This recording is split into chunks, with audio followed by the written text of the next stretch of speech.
bride without a head. A wolf without a foot. That is how I feel, as I feel like the song Dragon the River, in the sense that if one thing worse than this happens to me, I may kill myself. I'm also sick as well. That's why I sound like this. If you're listening to this, don't get mad at November. Don't be snarky with her. No, I mean, that's basically true all the time. Yeah. Ideally, that's a disclaimer we put out before every episode. Uh-huh. Yeah. Doing the Tracy Jordan, don't make me show you the back of my hand, where it has written, please be nice to me.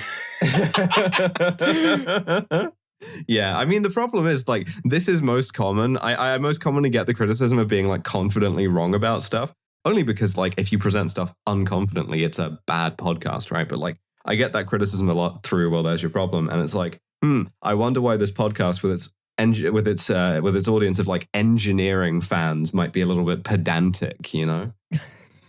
Yeah, as opposed to our audience of what I can only assume are local politics freaks who are obsessive but pleasant. Yeah, they're all wearing a big foam finger that says local government. Yes, yeah, that's the banner we put up at the live show. Okay, the live show is getting more and more just appealing to me as a concept every time we talk about it. From like the possibility of having a house band to a banner drop to I'm not even going to say anything else. To that one bit that we coming talked out about, fully nude, wearing only sashes.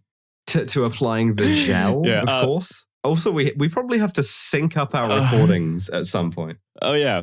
Hey, we won't have to do that at the live show. I think we should. True. We should do it anyway. Do the clap. Okay. Well, let's practice for the live show. And I'm going to say 3, 2, 1. Let's jam. Wow. Yeah. Oh boy. You might wonder, am I going to do that every time? And the answer is yes, from now on, because I liked Cowboy Bebop. Hello, everybody. Welcome to No Gods, No Mayors. That was a little bit of preamble. That's like, hey. It's a good show.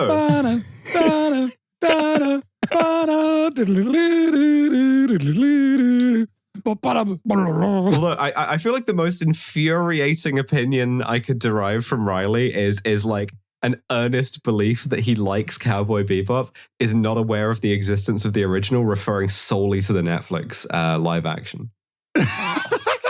So I spent a lot of money on eBay in the early 2000s buying Hong Kong rips of anime series that to have them delivered to my house. That's why they call you Cowboy Bebop. I had the most illegal copy of Neon Genesis Evangelion in Canada.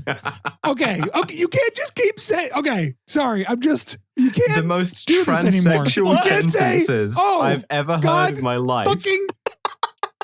You had illegal Evas? You fuck!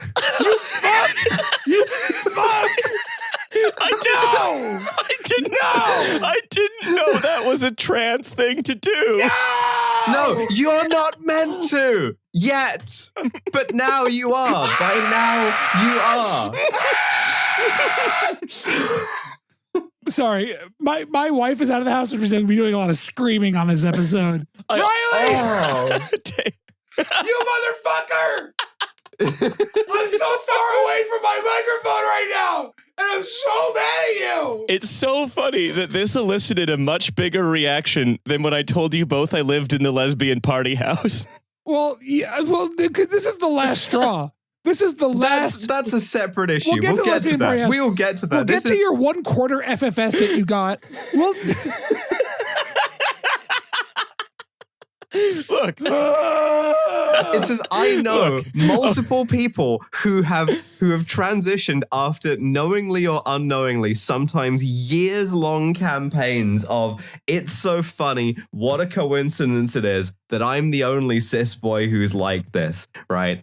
And I just want to say, at this point, if you actually do that, I will be mad. Genuinely, I will be like angry. I will not be supportive of your transition because I have tried. You basically think I now need to be the let's call it the qui-cis Haderach who is able to look inwardly. You need to be like imprisoned for your crimes in a kind of ironic fashion where you get stuck in the soft launch forever. Just like what, going around being like, hey, my hair's a little longer. Ooh, I wonder why. You have to go. I'm sentencing you to once a day going into a Starbucks and trying out a different name. Just trying it on for. Hey, Charlie. Hey. I'm gonna segue into the item mix up, the item mix 'em up, the item dance, the municipal roundup. Yes, because I hear that if you go into a Starbucks and you ask them to say the name municipal roundup, they're not allowed to do it because of woke. He wrote loser on my cup. Yeah. Rudy Giuliani has now proudly proclaimed that if you say you must write municipal roundup on your Starbucks cup, they have to do it. And also, if you write, haha, sucker, you lost Lauren Bacall's Mercedes, then it's a legal kill. They're allowed to kill you. This is the item rodeo, a municipal roundup. Le Cirque des Actualités. Yeah. This is a free episode. We have to behave normal.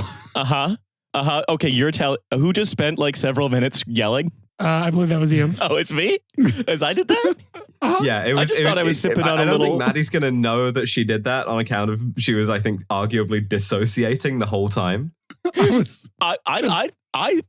mean, I don't doubt you. It's just I thought that what I was doing was sipping on this really nice Pinot Grigio or Grauburgunder, excuse me. The thing is that, Riley, you sometimes say things that are so infuriating to trans people or trans women specifically that we enter third person mode. So it's like, yeah, I'm still performing all of the same actions, but my camera position is like now behind my own head.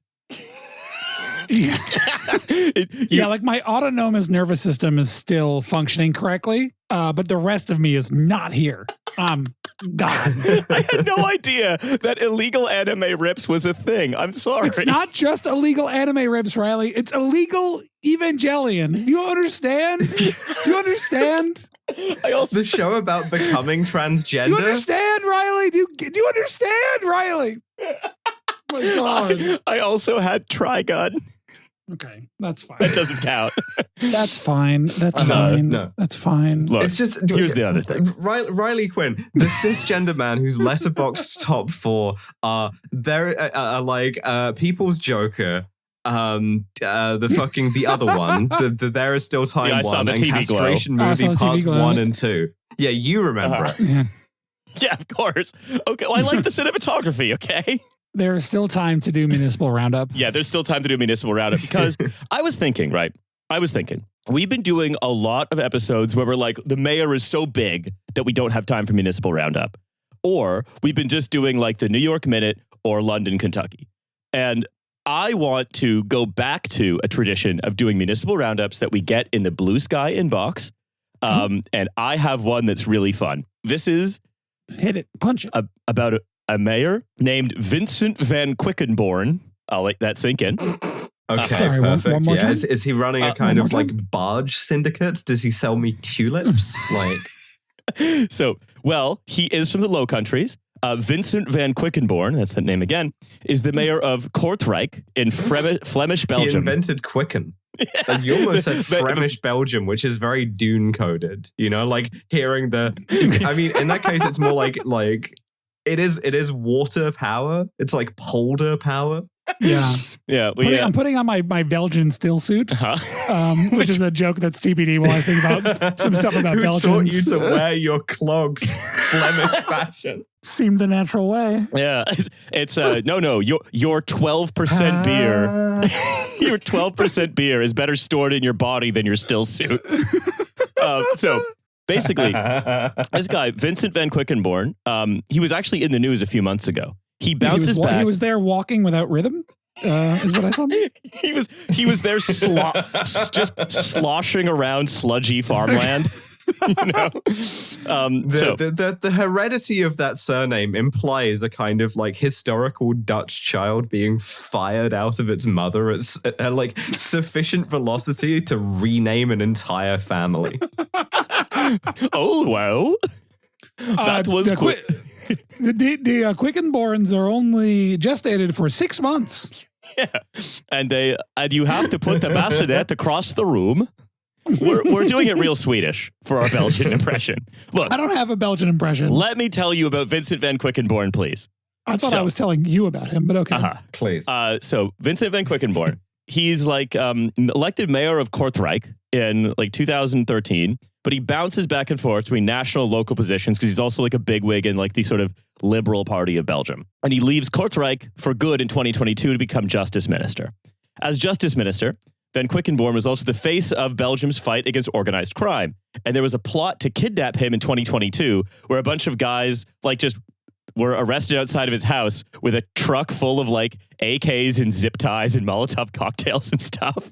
Cool. Now, I mean, listen, I don't like to kink shame. Also, I really like the idea of like these hoods have met their match in Quickenborne. we got to take out Quickenborne. It's like you're watching Gomorrah, but instead of like terrifying Gomorrah guys, it's just a bunch of bouncy Belgians. So as justice minister, basically that's what he was doing. And the thing is, that's not the focus of this story because he didn't get kidnapped. And the guys were arrested, but then actually wasn't enough evidence. Doesn't matter. He's been fine about that since. However, as a result of that, he's had increased police protection. Who cares? That's a minor biographical detail. It's like, you'd like fucking you almost got kidnapped. I've been almost kidnapped. Who cares, right? Like, exactly. So the only thing we need to know about that is, as a result, he had increased police protections for like the foreseeable future. Okay. This resulted in a scandal in Belgium that was called PP Gate. They're putting you on the Quickenborne detail. All right. I'm afraid Quickenborne has succumbed to PP Gate. Or at his 50th birthday, 3 of his friends left his house and peed on an empty police van. And then he came out and then he was like dancing beside them and laughing and miming peeing also. This is just, to me, this is European culture. Piss bit with your friends. Yeah. This is European culture to me. This is what I assume they are doing. Like I've seen in Amsterdam, they got those urinals on the side of the canals that guys are just pissing on the street. Mm-hmm. And I just assume that this is just sort of a natural thing to be doing in the Low Countries. Is you're just peeing on stuff with the boys. Very kind of piss focused set of countries by all means. Mm-hmm. Yeah. Oh yeah. Look, when you have that much like flowing water, like everyone's got to piss all the time. So Belgian media reported citing it's inverse Dune. Yeah, this is why you need the still suit to recycle my piss. This is what Caladan would have been like. No, that's what it is. Caladan is the Belgium of the Dune fictive universe. Oh, that's cursed. So some Belgian media reports citing other footage. Paul, move your waffles across the room. Make me give them to you. Use the voice. This is the voice. It's that. Put on the Swedish accent, Paul. Mother, give me the water. None of us have a Belgian accent or a Dutch one. Hold on, let me lock in. Let me lock in. Mother, give me the water. She's gonna do the voice. Yeah, that's the voice. I just did the voice. You both have to give me the water. Okay, the water. Well, I'm giving you the water of life, which is piss. I've been killed. Anyway. All right, so basically, they're like, hey, these guys pissed in a police van, and you went out and like did a little mimed peeing beside them. And then he was like, no, I wasn't miming peeing beside them. And then there's a video of him that gets released miming peeing beside them. And then he said, I wasn't doing that. I was playing unrelated air guitar.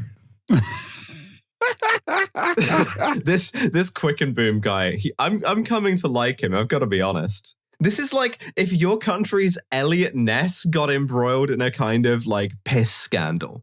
Yeah, not even a bad piss scandal. Not like a kind of like trussed up in leather like a Tory MP piss scandal. Like, no, just like a public urination scandal. He wasn't even doing it. Yeah, he was just having fun with his boys were doing it.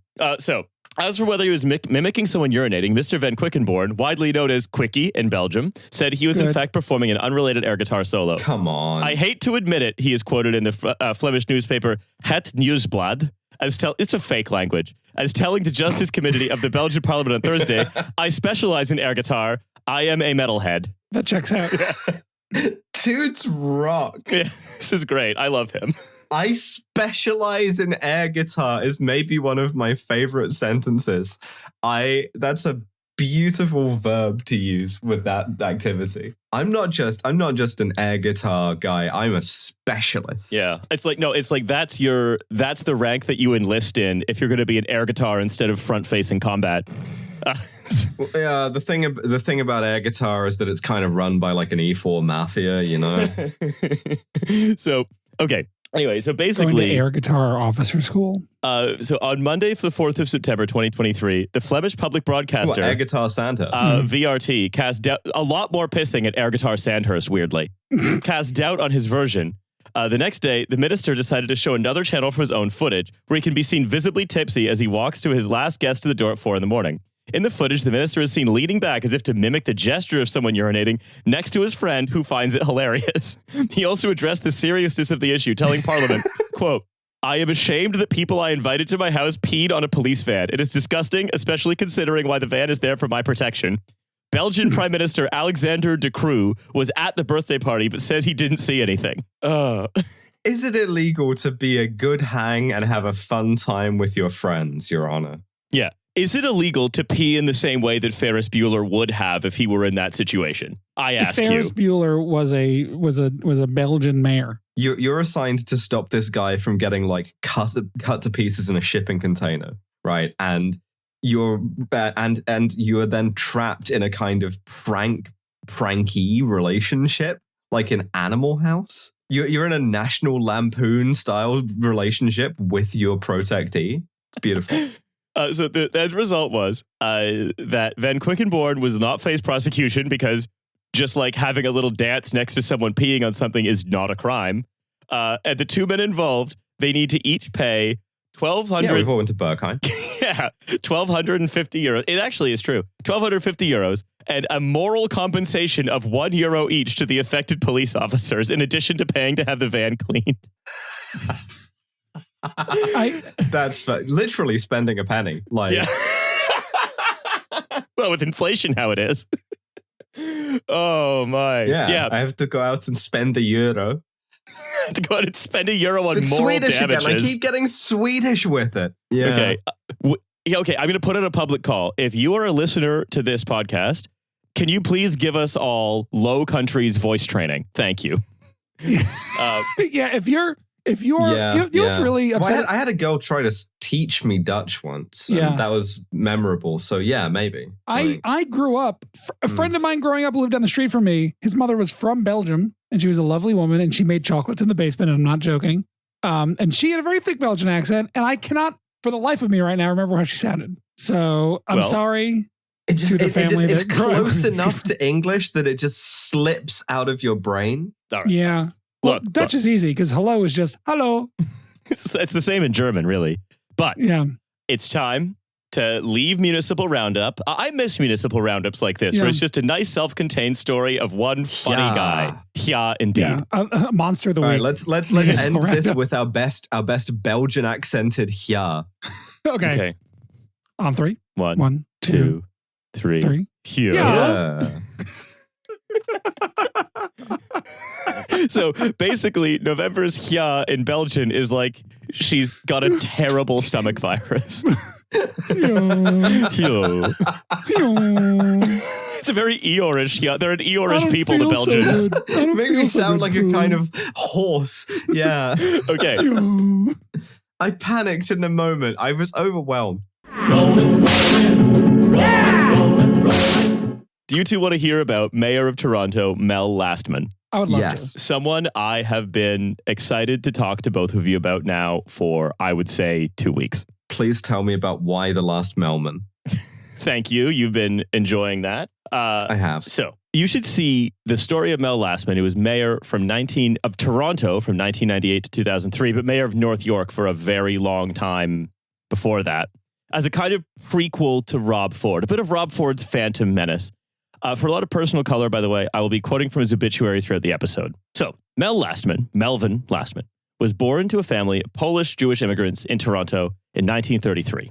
His parents were like sort of well-to-do, but lost all of their savings in the Great Depression. His father sold newspapers. He worked in a hat-making factory. He was a Trotskyist. Yeah, well, he was a union steward in the hat-making factory selling newspapers. Well, shit, so he might have been. Yeah, goddamn, maybe. Dad, stop trying to sell me copies of the Morning Star. I don't care. Also, I live with you. Stop telling me about the permanent brim. I don't want to hear about it. basically, Mel was fuck off. Mel was a salesman from the beginning. He used to sit on the sidewalk and sell, quote, pickles for a nickel, which was fun. So Sure. It's only fun because it rhymes. Otherwise, you're just buying a pickle from a small child. Yeah, if it was a pickle for a dime, that's like a loose single pickle as well. Yeah, I'm selling pickles for a nickel, but that's because I have low self-esteem, and that's what I'm calling myself. The only thing you should be selling like loose individually like that is like, I don't know, like hot dogs or cigarettes. Like, don't sell me a pickle. This is embarrassing. Lucy's. Lucy pickle. So he went to high school nearby in Toronto's Kensington Market, which is like a central Toronto. It's now Chinatown. It used to be a sort of more Jewish area. And he met his girlfriend, a woman called Marilyn Bronstein, later Lastman, who is basically in charge of his career sort of the whole time. We love this. We love a guy being piloted by his wife. Yes. So basically, she got a job in an appliance store in Toronto and said, hey, can you hire my boyfriend for the back room? And the owner said, okay, I won't hire couples. She was like, okay, well, I'll quit. And then Lastman, my beautiful boyfriend, Melvin, he can work in the back room. Please hire my beautiful Melvin. I will quit so you can hire my beautiful Melvin. I will make space so Melvin may thrive. And the thing is, that was kind of a good move because Mel was amazing at furniture sales. He like took the place of a salesman. It's really important to like hold space for the Melvins in your life. He's doing progressive stack. Melvin's first. Melvin's to the front. So they married when she was 18. He was 20. And he very soon after created a furniture shop of his own that would become a store called Bad Boy. That if you're from Ontario, I've just triggered. Sorry. Yeah. You're sorry? There's a furniture store called Bad Boy. But why? Oh, I'm looking at a photo of a storefront, and I would love to describe what it looks like to people. Can I get us to the Bad Boy? There is a Bad Boy segment. I'm going to get us there. Please get us to the Bad Boy. I consider item roundup the Bad Boy segment, but go off. So I thought the Bad Boy segment was when I said, yeah, I used to buy pirated Evangelion DVDs when I was 13. It's the like, bad girl. That's a bad girl segment. Bad girl segment. Oh, okay. Girl segment. So anyway, he sets this furniture shop up. It goes through a few names. It becomes like the Bad Boy Appliance Empire. I will explain Bad Boy in a moment. It's actually a merger of the bad furniture store, which weirdly did not go well, and the boy furniture store, which had a much stranger clientele. And he merged those two failing chains to create something that was greater than the sum of its parts. So this is a Marilyn said in 1988 Toronto Life profile. Mel fails miserably at marriage, but I like him. He tries. I'm number 2, but I try harder. The couple had 2 children, Dale, who became a lawyer, who we'll never hear from again, and Blaine, a businessman who would go on to take Bad Boy over from Mel. Sorry, Blaine with a Y. Yeah, Blaine with a Y. Blaine with a Y. Yeah, Blaine with a Y. I think that's so important. I feel like Massey and I are kind of like, I'm not sure how it is with the lag, but I keep saying things more or less simultaneously with her. We're in the drift. Yeah, we are. We absolutely are. So basically, he's got this huge penchant for publicity stunts for promoting his furniture store, which he basically sticks to for his whole career. Well, it's not called Good Boy Furniture, right? So, like, of course they're going to try and get your attention. So it's like, yeah, he's just acting out to get attention. But basically, my favorite type of commercial, or one of my favorite types of commercials, is where the proprietor of a store or a shop is like committed to a mental health institution because he's priced the products too low. In this case, the conceit is that Mel and later his son Blaine have been arrested and put in jail. They're dressed up in striped jail outfits because the prices are, quote, a steal. And they love to do ads, around that. I love the, like, I've priced the products too low. There must be something wrong with me. Yeah, like as a proponent of Crazy Eddie's here in New York. Yeah. The classic of the genre. But so this doesn't make any sense to me. Yeah. So the prices are a steal. Yeah. So the owner's in jail? Yeah, that should trial's be in jail collapsing instantly. He should be dressed up like a cop. Yeah, that's true. Look, it's like there should be a police officer at the door of Bad Boy where if you walk in, they're like, another one.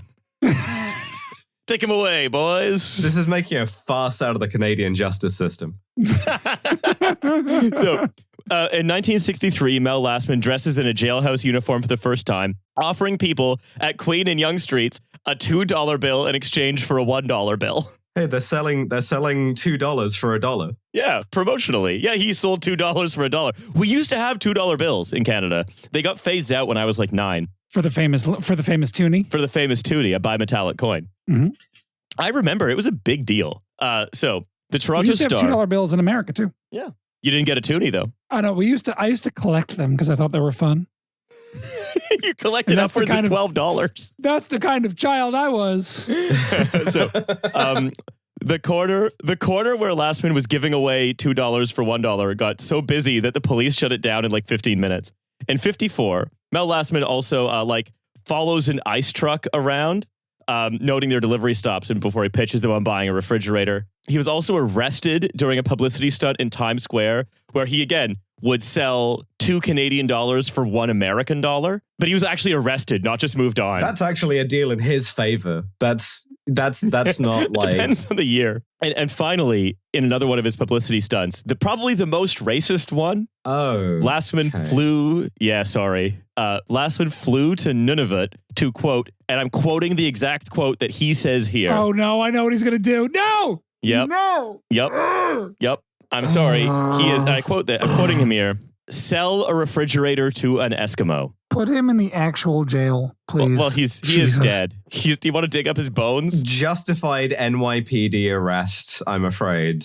Yeah. The coffin is the some call it the last jail. Yeah, you always end up in prison. The coffin That's prison. Right. Take him to this coffin, is like boys. some wisdom you would hear from like the aged con in the yards. Like, what the fuck is this? Yeah. I tell you what, kid. There's one jail waiting for all of us. It was getting a little bit Trump there. It was getting a little bit like, and that's where I hope Trump ends his days, is like being the like old convict dispensing wisdom. You know, a lot of people call it the last jail. They're saying there's one last jail waiting for all of us, kiddo. Very difficult to break out of. I think that my experience of the last jail is going to be like Goodfellas. I'm going to make pasta with Ray Liotta, and it's going to be pretty good. All right. I have 2 YouTube videos for you both to watch now. If you'll scroll to the notes. Okay. Sure. Just watch the first one, please. These will certainly kill my internet, but I will do my best. Well, I'm watching an ad now. Oh, I have premium, so... I'm watching an ad for something horrible. I mean, I have premium, but it hasn't loaded yet because I have bad internet. Okay, well, I'll just describe the ad. So it's a fake Bill and Hillary. Yeah. Uh-huh. Oh, no. The flags around the border are something else. Yeah, pretty good, right? They're like sort of like, there's like I'm so distracted by these. Is that him? No, that's his son Blaine, who took over Bad Boy because Mel sold it in the 70s. It went bankrupt. Blaine with a Y. And then Blaine with a Y bought it again in 1991. But then Mel would always come on to say the catchphrase of Bad Boy, which is, nobody. Yeah. Ooh, the second one here seems to be Macho Man Randy Savage. Blaine is a husky lad. He's a hearty boy. That's a large man. That's a large son, a large adult son. Yeah. He says, I love, when I crush prices, there is no competition. One of my favorite types of like huckster local ad. I love it. Yeah, this is really beautiful. The WWF at Maple Leaf Gardens with Macho Man Randy Savage. Okay, also just, can I talk about the stripy uniform he's wearing? Yeah. That's a hoodie. It's like a hoodie. With no hood. It looks like a hoodie. It's got strings. He's wearing a red t-shirt under it. It's not a prison uniform.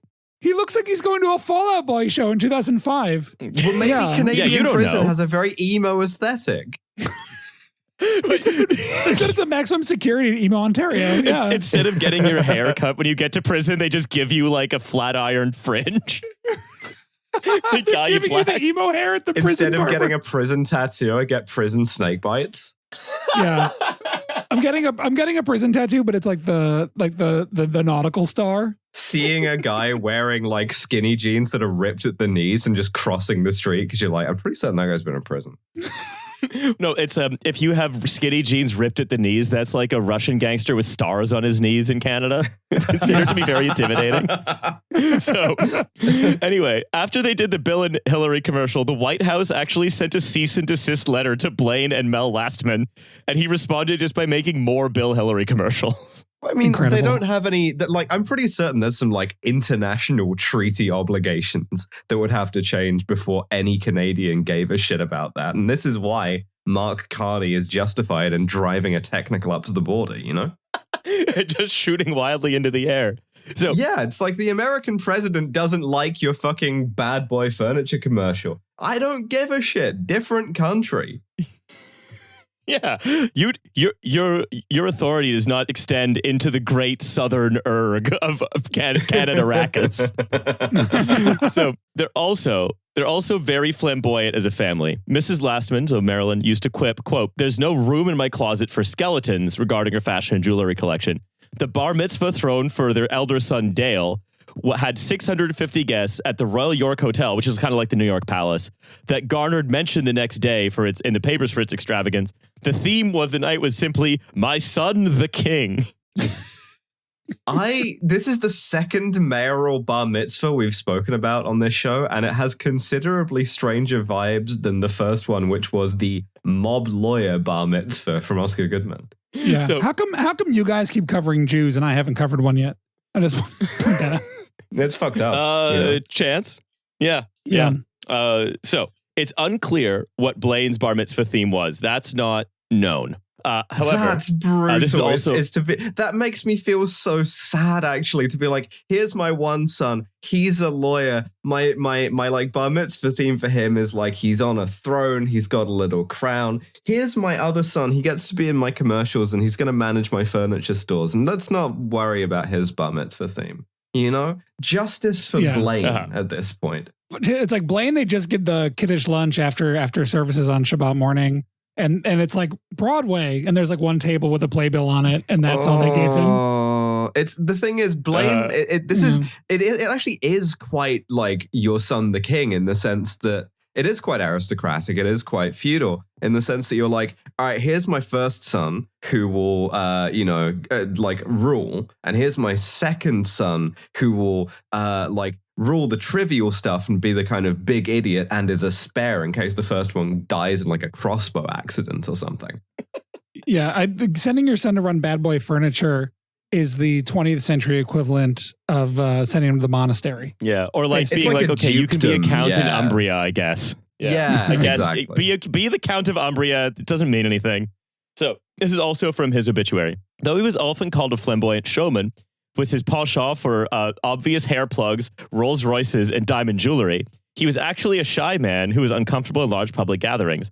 He was overshadowed by his glamorous wife, Marilyn, who was fond of large jewels and glitzy parties, as she was of the husband she publicly called that little schnook. I think these two are kind of adorable. It's so awesome to be married to a mean lady. Oh, yeah.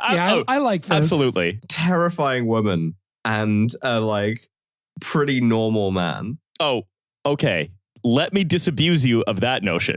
Just Okay. a moment. So now we're going to talk a little bit about Lastman, the mayor. So Toronto is not always been the greater Toronto area. It was a bunch of cities that included Old Toronto, North York, East York, Scarborough, Etobicoke, and so on and so on. York also. So Mel Lastman is elected to the North York Board of Control in 1969. When elected, he famously said to the press, "What does a controller do?" Which is, classic.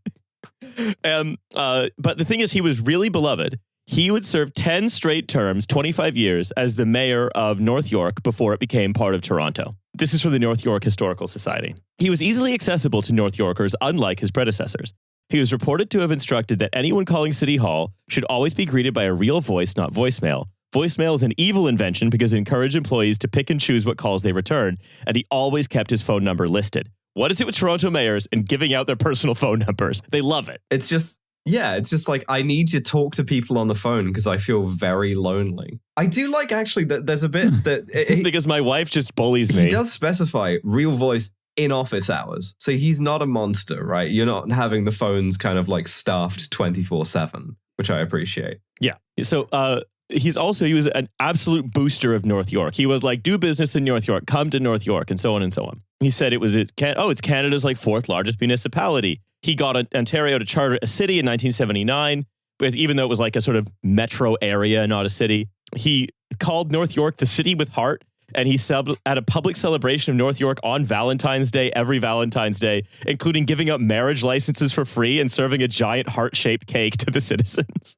Hey, this guy's giving out he's like free very whimsical Canadian marriage licenses. Yeah, look, they're worth half a U.S. marriage license. Well, they actually changed that out to be like a bimetallic marriage license now. So he did a number of real things.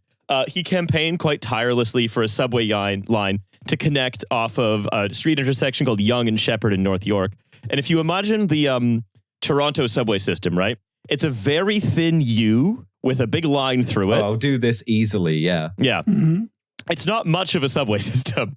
And then the U with the line through it, on the top right of the U, there's like a little beep. There's like a little hyphen. Okay. Which is called the Sheppard line. It's a 4-stop nubbin off the top of the Yonge line. It has only 5 stations, and it's one of the least used transit lines in North America. I have a question. Did you just describe it as simultaneously a 4-stop nubbin that has 5 stations? Yeah, sorry. Which is it, Quinn? There's the station it starts. No, there's the station that it starts at. This is the classic fence problem in math. Yeah. Yeah. Okay, so sorry. It's a 5-stop nubbin. It's one of the least used transit lines in North America. It could be expanded upon to become more useful, and there are like plans to expand it, but like 50,000 people use it on an average weekday in total. That's not very much. We keep covering mayors that get transit built, but none of it is useful. It's like the fucking the tram in London that Boris built, or the monorail that we talked about in Portugal that goes like 2 stops. 1 stop, actually. To a mall. Sorry, you're right. It's the Mall Express. So anybody oversaw like lots of development and investment while keeping taxes relative. Am I discovering not to do the fence post thing, right? But like, am I seriously discovering, Riley, that you have a like ground floor, first floor thing where if a line has 2 stops, you say that it has 1 because it's got to start somewhere and that doesn't count as a stop. No, unfortunately, I simply misspoke. I'm sorry. I wish I could say there was something funny with my brain, but no. I just simply misspoke. So I also oversaw lots of development and investment, keeping taxes low, which basically the only way you can do that is by being completely in bed with the real estate industry, right? Which he was. Of course. In a bed that he sold for such a low price. Yeah. That he went to jail, actually, because he must have stolen real estate developers. Yeah, but he was even his critics were like, look, we don't like how he's doing it, but he has made North York not really such a backwater. So there are 6 regions, Old Toronto, York, East York, North York, Scarborough, Etobicoke, that are then by the province in the 1990s. They're going to get amalgamated into a mega city, and fucking nobody wanted it at all. No one in Old Toronto, no one in the metro areas. 76% of voters rejected it, including in North York. But the conservative provincial government was like, fuck you. You're going to be amalgamated. Canadian Shenzhen. We were going to be Canadian Shenzhen. At a recent anti-amalgamation rally, he waved around the province's map of the new municipal boundaries and said, you don't find North York anywhere on this map. North York will be gone. They're carving us up like a turkey, and it isn't even Thanksgiving. Lastman then chanted, as he announced the results, no, like crossing his fingers like no, big money, no whammies. He was like, no mega city, no mega city. Wait, you're carving us up like a turkey by combining us into one big thing? Yeah, like how you combine a turkey. You're amalgamating us like a chicken nugget. Yeah, that's the analogy. Imprecise you've turned North York into... So, Lastman becomes mayor of amalgamated Toronto because basically there's like, okay, well, there's no one who's mayor of amalgamated Toronto. They should keep calling it amalgamated Toronto the whole time. Like you should, that should be the name of the city, and you have to say the whole thing like a Tribe Called Quest. Yeah, it's amalgamated Toronto is like the setting for the worst cyberpunk novel ever written. The corpos are onto us, eh? Neo Tokyo and amalgamated Toronto. Only 2 cities are left in the post-nuclear wasteland. Amalgamated Toronto is about to EXPLODE. Yeah, Oh, God. Good for health, bad for education. So he ran this really flashy, gaffe-prone campaign. Only the Sun, which is owned by the same people that own the British Sun or the New York Post, supported him. But he was constantly getting media attention in the news. And he was running against a woman called Barbara Hall, by all accounts, a sort of left-leaning technocrat liberal who was just very serious about being the mayor, it was not fun. Like, she wasn't wacky at all. She was the opposite of Mel Lastman completely. All she wanted to do was like work with other mayors. Oh, no. Yeah, I'm sorry. I'm so sorry.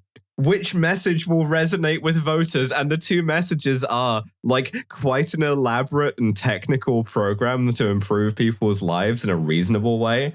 And I must be crazy to sell a sofa for this little. And that's why they put me in here. It's like, genuinely, I get the sense that Barbara Hall is the kind of politician that Keir Starmer imagines himself to be. Oh, absolutely. Right? Yeah. Wait, I have a question, because I feel like I can intuit it from the kind of guy that he is. But Mel Lastman's like actual politics.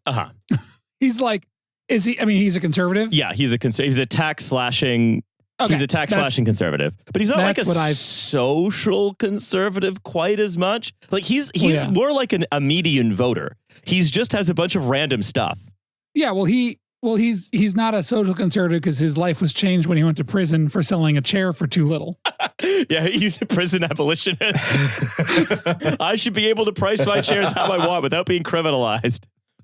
Full decrim now. Yeah, it turns out that those commercials are actually like pretty like emotionally searing depictions of the like violence and trauma that prison causes. Yeah, I'm for the Nordic model, which is when they build an IKEA. Can I get a really clean clip of Maddie saying I'm for the Nordic model? No, I don't. Okay. So here's the thing is I'm for the Nordic model, it's when they build an IKEA is a really funny joke that's very good. Unfortunately, I don't believe. Yeah, it's good. It's a good bit. We should keep it in. That's fine to keep in. To be clear, I'm not for the Nordic model in real life. I'm presupposing a thing for a setup for a joke on my comedy podcast. About furniture stores. Are you just saying to me that is comedy? I'll never do that because that's how you get in real trouble. Yodo. Is comedy illegal now? Yeah. Hey. I mean, besides the answer being yes. Like, let's stick to the facts, huh? Let's stick to the facts on this show. So, he runs. Basically, it's like the kind of wacky salesman, like the human, wild, wacky, inflatable, arm flailing tube man versus Barbara Hall, the quite serious technocrat. Okay, and I'm assuming this is the end of the episode, and she won. Yep. Bye, Mel. No. Right. So the Patreon is nogodsnomayors.com. Thank you for listening. So the thing you're is, still going. Mel cannot stop saying crazy shit during the campaign. So, for example, he's like, if I'm faced between shoveling every driveway or helping feed hungry children, I won't have to think very long about my decision, said Hall during a debate with Lastman, meaning I'm going to feed hungry children. Mayor Hall, there's a big difference between us. You can't wait to spend taxpayers' money, and I can't wait to save it. So it's like God, he talks in furniture ads. He talks in ads. Another thing Hall said on Hall about a writer and commentator at the time, she's not especially gifted in the art of twisting arms. She's proven herself to be an effective promoter, a reasonable consensus builder, and a politician with a substantial understanding of the relationship between cities and local governments. Oh, God. I know in my heart this is going to be like bath party margins. Yeah, so Hall says, I'd like to lead a city where more, because she was the mayor of Old Toronto, which is very liberal, right? It's like, I'll go on though. She says, I'd like to lead a city where more people take the time to pick up a piece of garbage and fewer people run red lights. A city where we see our neighbors as reflections of ourselves, as faults, hopes, and virtues not unlike our own. I'd like to lead a city that shines out to the world, not as a glittering neon sign, but as a beacon of compassion, tolerance, and hope that the world can look to with respect. Meanwhile, Mel Lastman. That's Lisa Simpson. Yeah, that's Lisa Simpson running for office in a city that has just been amalgamated with every Hitlerite suburb that surrounds it. Yeah, it's a city that elected Rob Ford, basically. He used to say he campaigned like on the promise of freezing property taxes, despite Toronto, quote, downloading a lot of new costs from the amalgamation. When asked how he would do it, he simply said, look, if I try to prove it, everyone's just going to start poking holes in it, and they're going to find a million different ways of proving me wrong. So I'm not going to prove it. It checks out. Yeah, it's an uncosted manifesto because if I costed it, people would yell at me. Yeah, he also denied homelessness was a problem on the same day that a homeless woman died of cold exposure in North York. He also said, I want heavy penalties for young people. I don't care if they're age 10. I want to see young offenders penalized. I don't want to see them walking the streets. I'm not talking about stealing an apple. I'm just talking about something that's serious crime and should be punished. So he's basically jail for 10-year-olds. Well, because the thing is, they're selling that furniture way too cheap. Yeah. Look, they're selling pickles for 3 cents. If you don't intervene on the pickle sellers now, by the time they grow up, they'll be selling like sofas and beds and stuff. Yeah, I know because of my lived experience. No, I like he's like, I'm going to feed hungry children. Some of them. The other ones I'm going to put in prison. No, sorry. Susan Hall said she wanted to feed hungry children. Oh, I'm so sorry. Yeah, no, Mel Lastman said he wanted to shovel the driveways. That makes more sense. Uh-huh.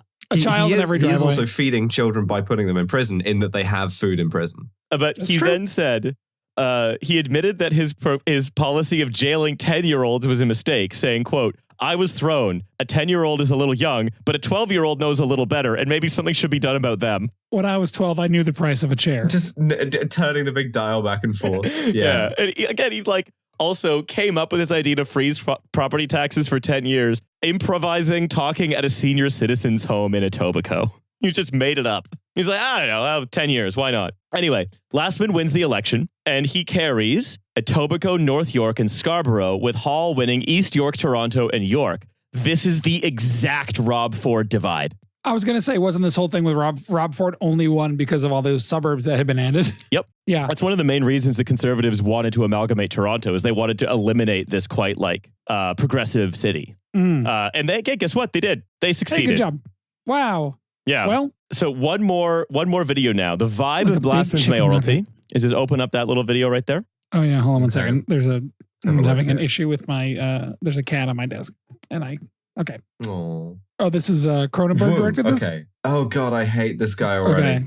Okay. Yeah, because he's a huckster, right? Yeah, this is huckster stuff. Mel wants you. Yeah. Hi, I'm Mayor Mel, and you're on the air. Phone, fax, or email. I want to hear what you have to say. Questions, comments, kudos, whatever.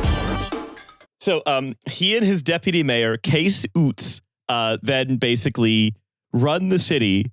But the funny thing is, a lot of what they do, they spend their political capital on, is trying to screw with the mayor's lifelong enemy. Well, let's fucking go. Also, can we circle back to Case Oots? Yep, Case Oots. Case Oots? Or as you'd pronounce him in America, Case Outs. Thank you. Boo! So this is literally these two guys, since they have known each other, they have been in municipal government in North York and then Toronto for exactly the same amount of time. And they have hated each other like they are each other's mortal enemies. They hate each other. There's a guy called... Please tell me about his nemesis. So this is a guy called Councillor Howard Moscow. So Howard Moscow, started hating him in North York and stayed hating him for the rest of both of their lives. Lastman spends a huge amount of time as his first term as amalgamated Toronto mayor, trying and failing to get this guy fired as TTC commissioner, Toronto Transit Commissioner. Moscow is also the son of Jewish immigrants, but was often the only left-wing voice in North York Council. He was an anti-apartheid activist, a teacher, a union firebrand, a fierce supporter of LGBTQ rights at a time when ridiculously conservative Toronto was banning even mentioning homosexuality on subway advertising. Well, I mean, that's the kids might find out that they're gay from subway advertising, which is maybe the funniest way to have it happen. So he was also very gaffe prone. He was like an exact reverse Nega Lastman, essentially. He had a Wario? Yes. Although I think Mel Lastman is Howard Moscow's Wario. Yeah. One of you has to change your name to Firstman, I think, to make this work. The Globe and Mail, Canada's New York Times, called him Mr. Dress Up, which is our version of Mr. Rogers is called Mr. Dress Up, in 2007. What? Don't worry about it. What? Fake country. No, hold on. First country. of all, that sounds like a new slur for trans men. Mr. Dress. Oh, hey, Mr. Dress Up over there. Sorry, I'm looking at what Mr. Dress Up looks like because I'm really going to be surprised, I'm sure. Uh-huh. Okay, so he's wearing, he looks like, what's that Marvel guy that's got the 4 quadrants? Morpho or whatever? That's what he looks like. I hate this. I hate Mr. Dress Up. You hate Mr. Dress Up's good. No, sorry. I won't stand for this Mr. Dress Up slander. Show me Mr. Dress Up. What the fuck? Yeah, I don't like this. He looks like he's in the fucking like 2CB marching band. Why? What? Oh, I don't care for any of this at all. This is clownish to me. This looks like somebody making fun of Canada by being like, "Do you know Canada has their own Mr. Rogers called Mr. Dress Up, and he's wearing big overalls." This is the head of like a kind of like mid-ranking communist party official in the Soviet Union that has been grafted onto some kind of like children's entertainer. Okay, look, Mr. Dress Up he's good. All right, let's not start talking about Mr. Dress Up in any bad ways. There's something Fed related about Mr. Dress Up. There's one here where he's got like a jacket with too many arms on it, but he looks uncannily like George Smiley in Tinker Tailor Soldier Spy. Yeah. And but if George Smiley had like 3 or 4 more arms. Yeah, guys, I have bad news. Uh-huh. He also has like a haunted. I was going to say I have awful news. The NKVD has killed Mr. Dress Up for advocating for reform. Yeah. Comrade Dress Up. It's look, Smiley, we knew that your weakness was your puppet wife, Anne. You'd never be able to see me. Yeah, well, it's about him learning to like lose that and eventually becoming the same as his nemesis, Mr. Dress Maybe Down. Mr. Rogers is his Carla. So it was his basically Mr. So he liked to wear costumes. That's what they called him, Mr. Dress Up. Okay, but is to his decision to delegate the costume wearing that in part caused a city councilor to resign from the TTC Pizzazz Committee in 2006 that he formed because Mr. Moscow requested that the councilor. I'm sorry. Sorry. The Pizzazz Committee. The Pizzazz Committee. Sorry, the Pizzazz Committee. Your subway doesn't have. Does New York City subway not have a Pizzazz Committee? I mean, we've got a Razzle Dazzle Committee. But a Pizzazz Committee sounds ridiculous to me. No, hey, what the fuck is the TTC Pizzazz Committee, please? I mean, the chief just has the show business committee. Yeah, they have a Pizzazz Committee. It's like out of making it fun, right? Making the subway fun.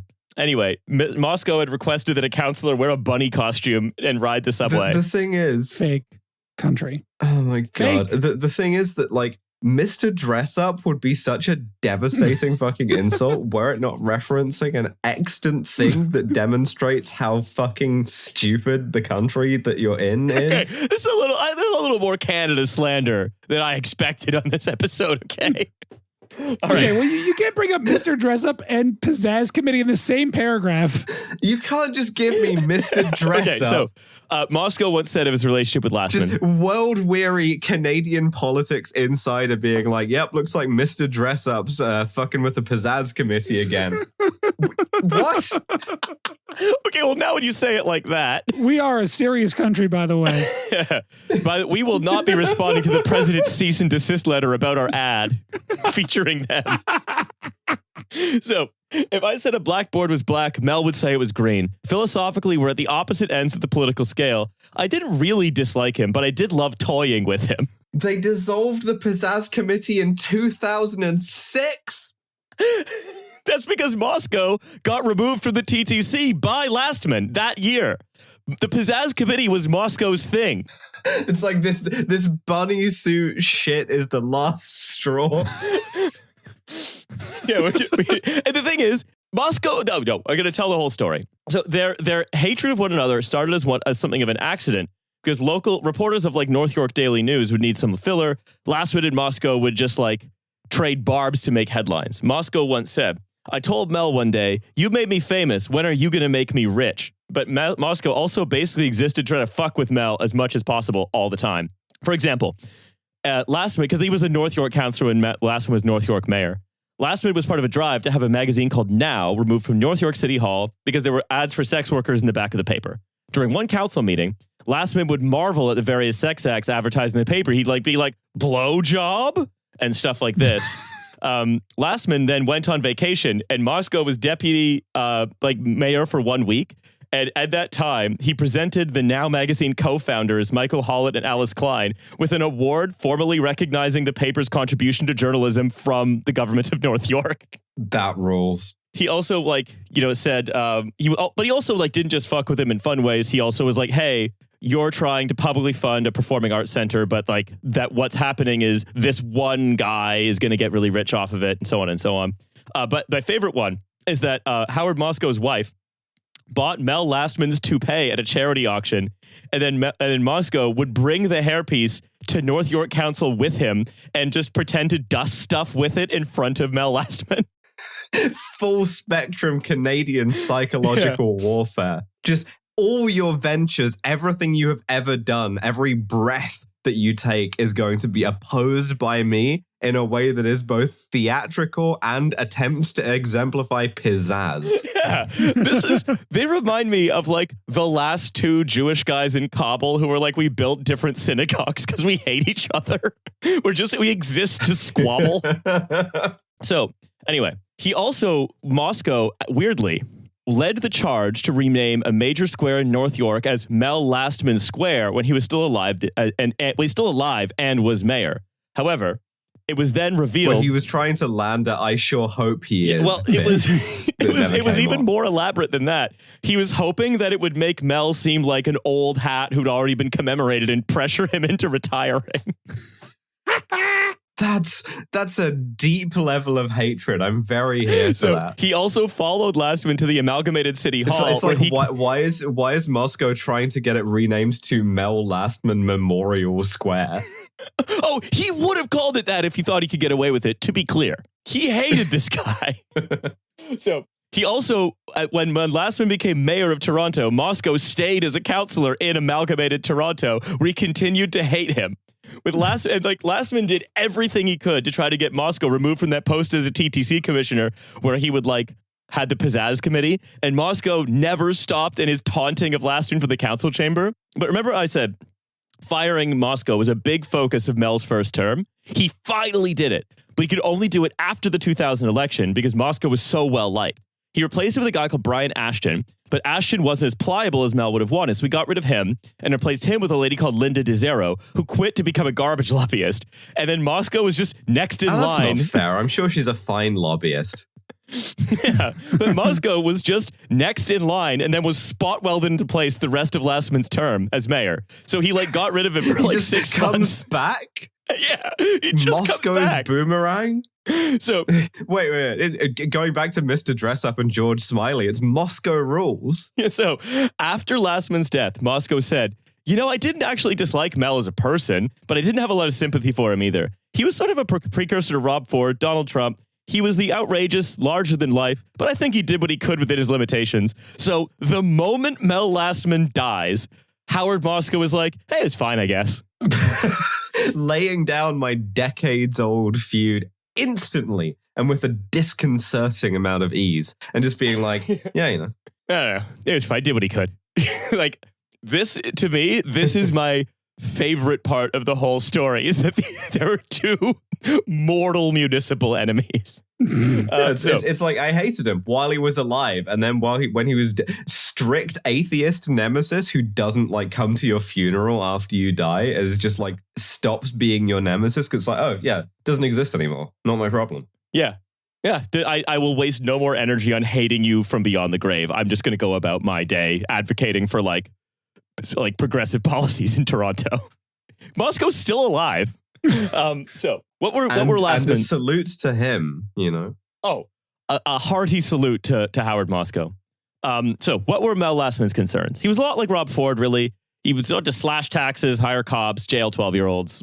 It was standard stuff. He didn't want to do anything particularly unusual, except for devote all the power of the mayoral office to fucking with one man that he couldn't really do. Listen, if you're going to take a guy like Mel, who does seem like he is maybe a little bit evil deep down, if you're going to get one guy to be sort of the sin eater for all of his evil to be focused on, it's not a bad way to get him to leave the city alone. Jimmy right? Kimmel. Is you sort of deploy Kimmel, one you will nemesis. be reincarnated as a lotus flower. So, there were also a few funny gaffes. There was some funny gaffes, some sort of quite, again, this is a really racist guy gaffes. One of the funny ones was there was a blizzard into January 1999 in Toronto that just melted basically immediately. But before it did, Mel Lastman called the army in and soldiers and tanks rolled into Toronto to rescue everyone from the snowbanks, but the snow just melted. And so they were like standing around saying, what the fuck are we doing? Yeah, they should have sent the Army Pizzazz Committee. Which I assume the Canadian forces have. Yeah, there's a guy. It's all Pizzazz Pizzazz Committee. Committee. Costume. Yeah. Yeah.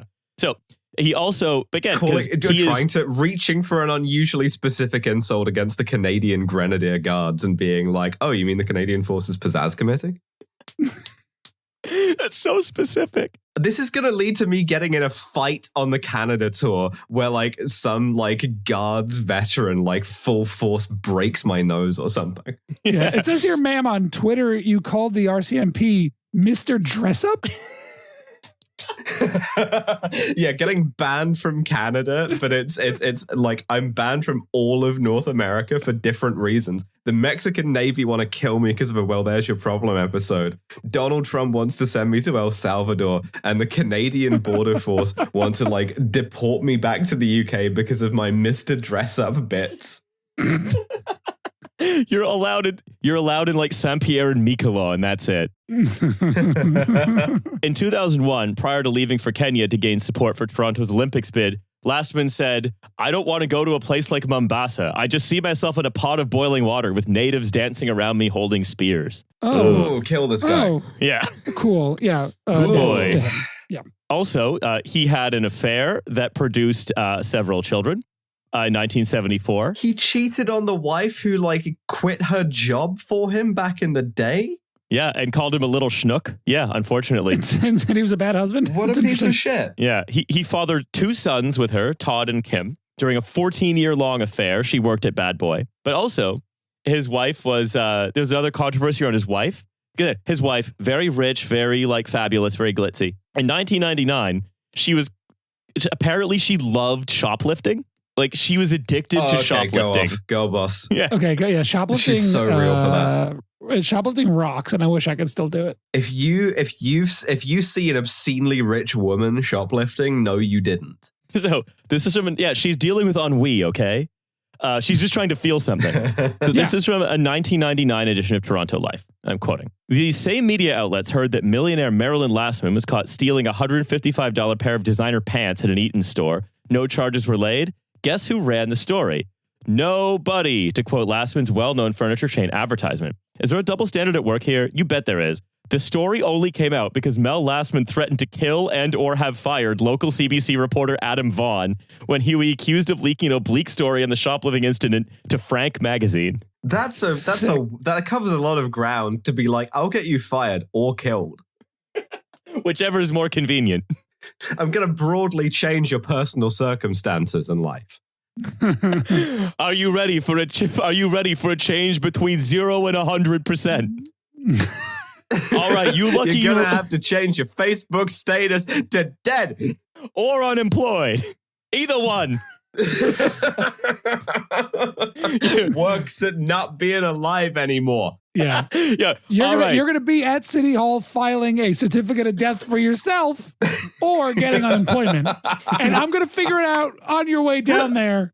But one of those, you have to go. All right. They call me Johnny Percentages. I'm going to roll this 100-sided dice, and it's going to see how much your life changes based on my input. All right. I rolled a 5. Give me your shoe.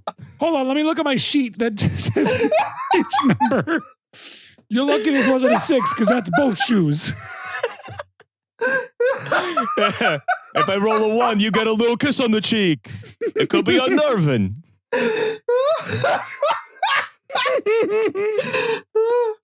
There's a lot of work making up those actuarial tables. Yeah, well, it's a good DM puts in the work ahead of time for Johnny Percentages. Yeah. It's 1999. I had to do this on graph paper. Yeah. Look, you seen the movie fucking slide rule. Look, you seen the movie No Country for Old Men. I just think that there could be more than 2 outcomes to our interaction right here. It's not really a coin flip for me. I'm like Anton What's the most Chigurh. you ever lost on a D20 roll? Ah, yes. But I don't know what skill check I'm making. You don't know. Don't write it down. Don't write it down on your character sheet. Then it just becomes another gold piece.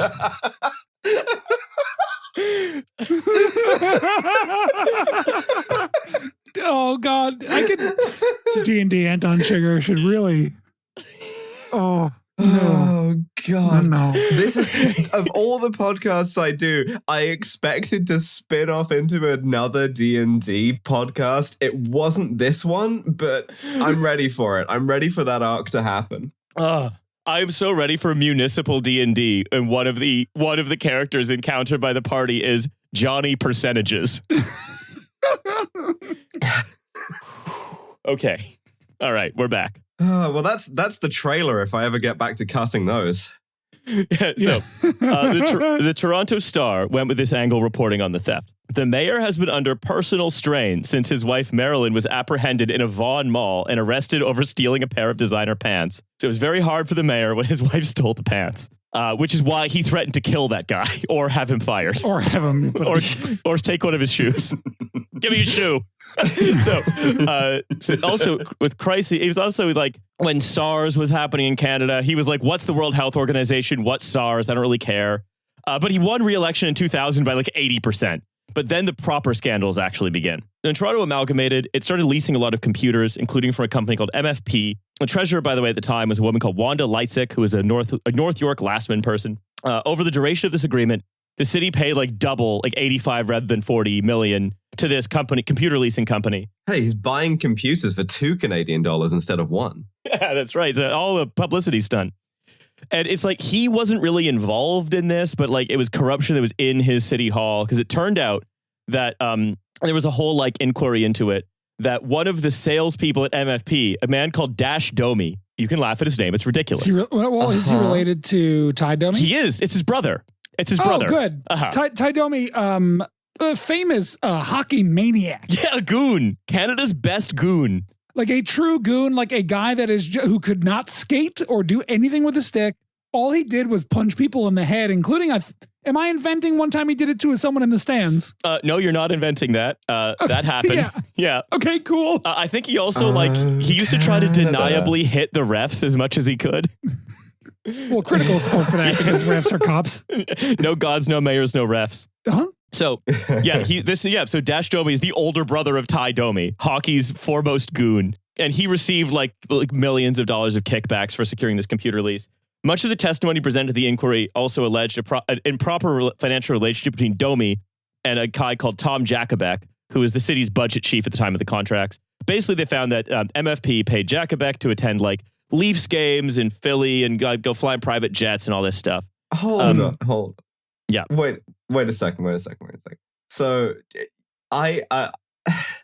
I'm reading Ty Domi's Wikipedia page and learning about the incident in which he like hit the fan. Sitting in the penalty box, Domi used his water bottle to spray at a heckler, prompting another fan to begin yelling at him and climbing up the glass. The glass panel gave way and the fan fell into the penalty box. Domi then grabbed him and punched him several times. After the game, in an interview, Domi said to the media, "It's nice to see the fans get involved."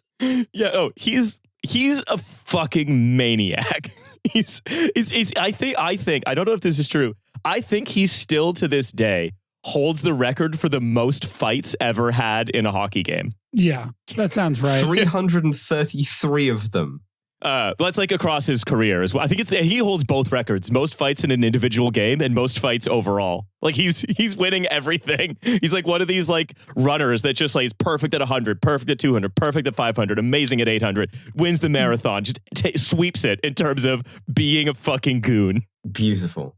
They so basically this MFP guy Dash Domi, he withdraws $25,000 from his bank account and then phones Tom Jacobek, and then both of them are seen going into the same city hall parking garage for 13 minutes. And 2 days later, Jacobek pays $21,000 on a family vacation to Disneyland. Dash and Ty Domi both testified that this was just a birthday, that the withdrawal that Dash made was not a bribe for Tom Jacobek, but a birthday gift for Ty. And you know what? I would believe that you would want to give a generous birthday gift to Ty Domi. Otherwise, he might start punching you. Jacobek said, no, the payment on my credit card for the vacation came from my father-in-law, who is also a Toronto councillor called Ken Moorish. Anyway, also at the same time, in a separate affair, Wanda Leitzik, who I mentioned earlier, was like improperly awarded millions of dollars in contracts, different scandal, to an American software developer she was sleeping with. Like, all of this stuff was all happening. This woman's having a great time. Like, and it all comes from going on the computer, you know? Well, everything's computer. So this weirdly, this led to the huge raft of ethics legislation getting passed in Toronto. That is like in municipal Toronto, which is one of the reasons why like all of Rob Ford's abuses of power were so weirdly small time, like using a bus to move his hockey team around or like using city letterhead to solicit donations. Like ethics rules really tightened up after this, which is why it was so weird. Anyway, Lastman's health rapidly deteriorated due to Hep C he contracted from tainted blood transfusion in the 80s, plus cancer. Ooh, He resigned the mayoralty in the early 2003. Still very popular, not as popular as he used to be because of the scandals. He died in 2021. He gave few interviews other than to reconfirm that he loved his wife, but he should have left politics sooner. Bad Boy went bankrupt for the final time, having gone bankrupt several times in its existence. In 2024, Howard Moscow remains alive. Maybe they should have sold the furniture for more than they were selling it for. Yeah, well, maybe. Although, to be fair, they got like 70 years out of it. Yeah. He finally the prophecy that he would become a memorial square finally happened. All right, 70 years a Bad Boy. That is my second hometown hero. That is Mel Lastman. What do you think? I think he's cool as hell. This has been beautiful. Yeah. Yeah. I gotta be honest, I was one shot by Johnny Percentages, and I will be thinking about Johnny Percentages for the rest of the day. That is all I can think about. Well, hey, you out there, if you have 100-sided dice, roll it and then allow it to impact your life by that much. Otherwise, you've invented the I Ching. Yeah, of course. But in the form of a kind of a mobster who I'm imagining is Johnny Tightlips. Just so you know, when he's in my head, he's Johnny Tightlips. The Italian-American I Ching, yeah. Yeah. Yeah. So, I think what I would say to you, Riley, is that you've been rolling it your whole life and you just didn't know it. God damn it. Anyway, I want to thank, of course. I really thought it was going to be Mr. Dress Up, but in fact, it's Johnny Percentages. I want to thank my co-hosts in the municipality, my co-mayors, my alderwomen, for, as always, another wonderful episode of this beautiful, odd, strange, kind of racist man. Yeah. And also, this is a free episode. Yeah. So there's going to be a bonus. Who's mayor next? I believe that's November. Is that my decision? My God. It's your decision. So well, it's the Mayortaculous's decision. Between 2 and 3. No. Well, so what the Mayortaculous has guided me to is between 2 and 3 relatively anonymous mayors of Denver in order to tell a story about another guy. So please subscribe to the Patreon for that, because I promise it's worth it. Trust me on this one. Trust me with your $5 a month. That's right. NoGodsNoMayors.com. NoGodsNoMayors.com. Check it out. Are saying. And let me ask you something, listener. If the rules of 5e brought you to this, of what use was the rule? All right. Okay. Love you all. Bye. Bye. Bye.